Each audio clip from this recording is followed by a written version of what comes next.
میرے اور آپ کے آقا و مولا نے ارشاد فرمایا میں تمہارے اندر دو بھاری چیزیں چھوڑ کے جا رہا ہوں، تمہیں لاوارث نہیں چھوڑ کے جا رہا۔ یہ امت تنکا تنکا کر کے جوڑی،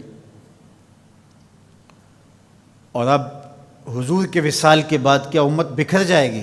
کہا نہیں، ایسا نہیں ہے۔ انا تارکن فیکم الثقلین، میں تمہارے اندر دو بھاری اور وزنی چیزیں چھوڑ کے جا رہا ہوں، جن چیزوں کو میرے حضور علیہ السلام بھی وزنی کہیں، وہ کتنی وزنی ہوں گی؟ اولہما کتاب اللہ، ان میں سے پہلی چیز اللہ کی کتاب قرآن مجید، فیہ الہدی والنور فخذوا بکتاب اللہ واستمسکوا بہ، اس میں ہدایت ہے، اس میں روشنی ہے، اس میں اجالا ہے۔ فخذوا بکتاب اللہ، اللہ کی کتاب کو پکڑ لو، واستمسکوا، اور اس سے تمسک اختیار کر لو، مضبوطی سے چمٹ جاؤ اس کے ساتھ، تم نہیں گمراہ ہوگے اگر تم قرآن سے جڑے رہے۔ پھر ارشاد فرمایا وَإِتْرَتِي أَهْلُ بَيْتِي، اور میں اپنے اہل بیت کی صورت میں تمہیں دوسری بھاری چیز دے کے جا رہا ہوں، اور نصیحت کرتے ہوئے فرمایا اذکرکم اللہ فی اہل بیتی، اذکرکم اللہ فی اہل بیتی، اذکرکم اللہ فی اہل بیت، میں اپنے اہل بیت کے بارے تمہیں اللہ سے ڈراتا ہوں۔ ایک بار نہیں، دو بار نہیں، 3 بار فرمایا۔ پہلے ان دو کو الگ کر کے مخصوص کیا، یہ کافی تھا، ان کو بھاری کہا، اس سے اہمیت کو 4 چاند لگ گئے، اور پھر اذکرکم اللہ، اذکرکم اللہ، اذکرکم اللہ، ایک مرتبہ کہہ دینا کافی تھا، یہ تیسری اہمیت تھی، لیکن 3 مرتبہ کہہ کے کس احتیاط کے مرتبے پہ رکھا اہل بیت کو کہ کہیں تمہاری زبان معمولی سی لغزش بھی نہ کھا جائے، دیکھنا کہ میری اطرت کون ہے، ان کو نسبت کس سے ہے، ان دو کے دامن کو مضبوطی سے پکڑ لو، میں محمد ضمانت دیتا ہوں کہ تم کبھی بھی گمراہ نہیں ہو، لن تضلوا بعدی ابدا، تم کبھی بھی گمراہ نہیں ہو سکتے۔ میرے تو حضور نے ضمانت دی تھی کہ تم کبھی بھی گمراہ نہیں ہوگے، اور یہ امت 72-73 فرقوں میں بٹ گئی۔ حضور نے تو کہا تھا تم کبھی بھی گمراہ نہیں ہوگے، تو یہ 72 اور 73 فرقوں میں کیسے بٹ گئے؟ تو حضور نے ضمانت اس شرط پہ دی تھی کہ ان 2 چیزوں کو مضبوطی سے تھام لو، تم کبھی بھی گمراہ نہیں ہوگے۔ تو گمراہی اس لیے ہوئی، کسی نے قرآن کو چھوڑا، کسی نے اہل بیت کے دامن کو چھوڑا، کسی نے قرآن پکڑ کے دہائی دی لیکن اہل بیت کا بغض سینے میں پلتا رہا، اور کسی نے اہل بیت کے نام کا جھنڈا تو اٹھایا لیکن قرآن کو چھوڑ دیا، قرآن کو ترک کر دیا، اس کے پارے بھی پورے نہ مانے، گمراہ ہو گیا۔ اسے مبارک ہو جس کے ایک ہاتھ میں قرآن ہے، ایک ہاتھ میں اہل بیت نبوت کا دامن ہے، دونوں کو مضبوطی سے تھام لوگے کبھی بھی گمراہ نہیں ہوگے۔ قرآن تھیوری ہے اسلام کی، اور اہل بیت نبوت پریکٹیکل ہے، عملی مشق ہے۔ دوسری بات ارشاد فرمائی میرے اہل بیت کی مثال حضرت نوح علیہ السلام کی کشتی کی طرح ہے، جو اس پہ سوار ہو گیا نجات پا گیا، جو پیچھے رہ گیا غرق ہو گیا۔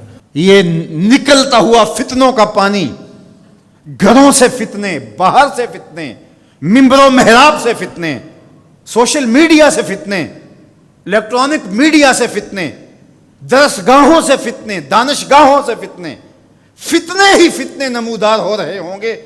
فتنوں کے سیلاب میں تمہارا ایمان، تمہارا دین، سب کچھ بہہ جائے گا، بچے گا وہی جو سفینہ آل مصطفیٰ میں بیٹھے گا۔ میری آل کی مثال حضرت نوح علیہ السلام کی کشتی پہ ہے۔ اب کنارے لگنے کا راستہ، کشتی میں تو بیٹھ گئے لیکن جانا کدھر ہے، ساحل کدھر ہے؟ تو کہا اصحابی کالنجوم فبأیہم اقتدیتم اہتدیتم، میرے صحابہ کی مثال ستاروں کی ہے، جس کے پیچھے لگو گے منزل مراد پا جاؤ گے، ساحل مراد تک پہنچو گے۔ کشتی میں بیٹھ گئے ہو، سلامتی ہے، نظر ستاروں پہ رکھو۔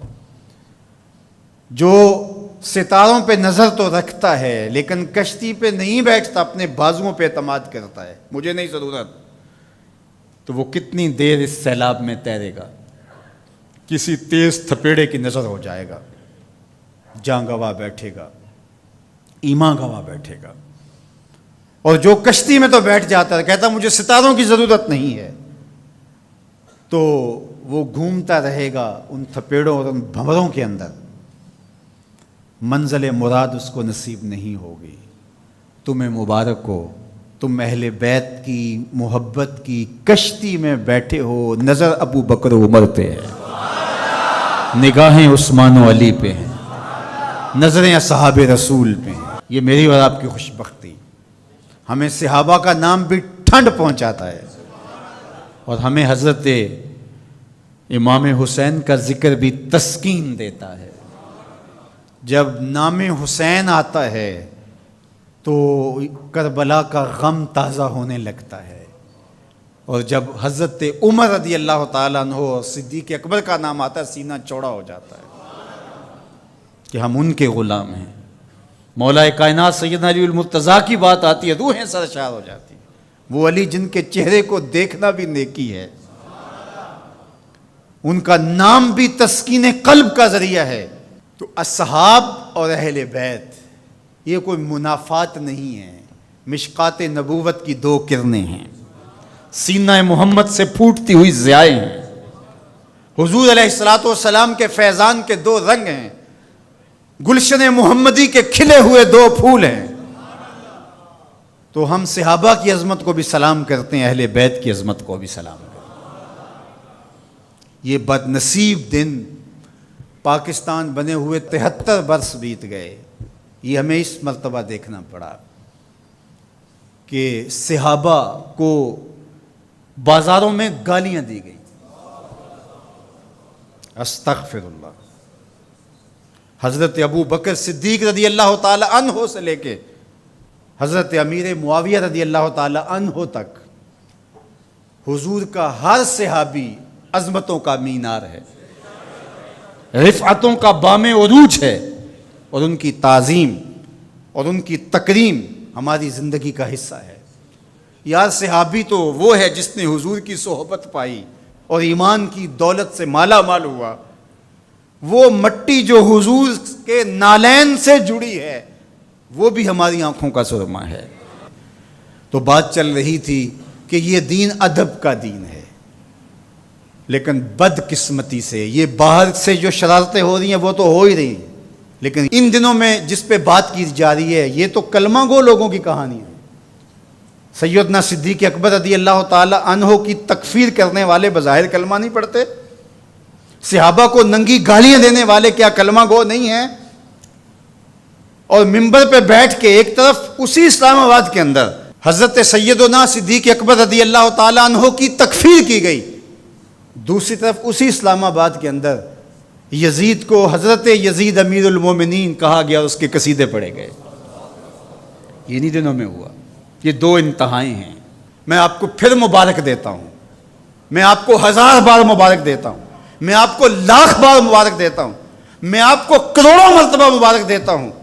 تمہارے ایک ہاتھ میں قرآن ہے، دوسرے ہاتھ میں اہل بیت رسول کا دامن ہے۔ تمہاری ایک آنکھ صحابہ ہیں، دوسری آنکھ اہل بیت ہیں۔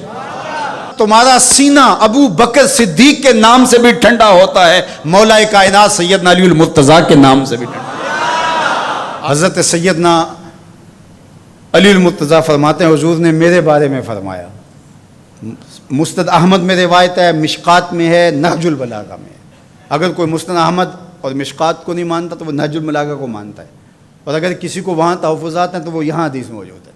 ان سب کتابوں میں، طرفین کی کتابوں میں یہ حدیثیں موجود ہیں۔ حضرت علی خود روایت کرتے ہیں حضور نے میرے بارے میں کہا تیری مثال حضرت عیسیٰ کی ہے۔ یہود نے ان پر تہمت لگائی، ان کی ماں پر تہمت لگائی اور ان کے قتل کے در پے ہوئے، ان سے بغض رکھا، اور عیسائیوں نے، نصارہ نے اتنا مانا کہ ان کو ابن اللہ کہہ دیا، اللہ کا بیٹا قرار دے دیا۔ اقانیم ثلاثہ میں سے ایک اقنوم کہا الوہیت مکمل ہی نہیں ہوتی جب تک یہ جز شامل نہیں ہوتا۔ تو کہا ایک بغض رکھ کے برباد ہوئے اور ایک مبالغہ کر کے برباد ہوئے۔ حضرت علی المرتضیٰ نے فرمایا کہ میرے بارے میرے آقا نے فرمایا یہلک فی رجلان محب مفرط و مبغض۔ علی تیرے معاملے میں آ کے دو لوگ برباد ہوں گے، ایک محبت کر کے برباد ہوں گے، ایک بغض رکھ کے برباد ہوں گے۔ یہ ترازو ہے، اس پہ آپ اپنے آپ کو تول سکتے ہیں۔ کہیں حضرت علی کا نام دل میں کوئی رنجش، کوئی بے چینی، کوئی اضطراب پیدا تو نہیں کرتا؟